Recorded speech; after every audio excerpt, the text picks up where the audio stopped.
after magkakay. So ngayon ay magluluto tayo ng sinabaw isda. Ito na yung ating hapat ng ating abati. Maninis na natin isda magkakay. Yun, ito na. At ito ng lamas magkakay. At handa na natin ito. Lulutuin. Mamaya natin lulutuin magkakay kasi nuluto pa kasi ako ng kanin. See ya! Kakay, naghugas na po ko ng isda kakay, no? At pagkatapos ng hugas sa isda kakay, kuha na itong tinain kakay gamit sa matalim na kutsilyo. Ayan. At ito recover kakay na baka bawal ito sa kutsilyo makita. Ayan, baka yan nga, kapag may sabaw ka ng isda, lagyan lang, kunin yung tinai para hindi malangsa mga kakay. At itapon ulit. At yan mga kakay, lagyan natin tubig. Ayan, bubukalon natin ni 5 minutes. Katapos mga kakay, dito na ang mga lamas. Kailangan ready na tayo.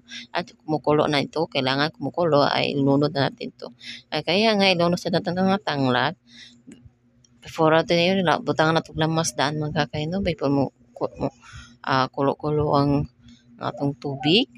Ayan, luya, bombay, at tangad. Ayun, at sili.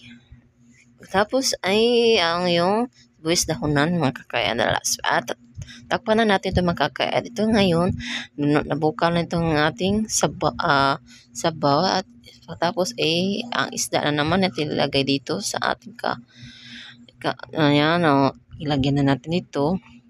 Ayan ang process pagka magsabaw tayo ng isda makakay, no? Ayan, lagyan na natin ito kasi kumukulo na ito. Lagyan natin ng isda. At pagkatapos ay takpan natin ito. Ayan, pagkatapos ng 5 minutes, ayan, ay naluto na yan. Ayan, lagyan na natin ng albati. Ayan. Tapos na itong timpla mga kakay. Ayan. Ilagyan natin ng 1 minute na ito mga kakay. Takpan natin. At ito ng ating result. At yan. Masarap nito. Thank you for watching mga kakay. Love you.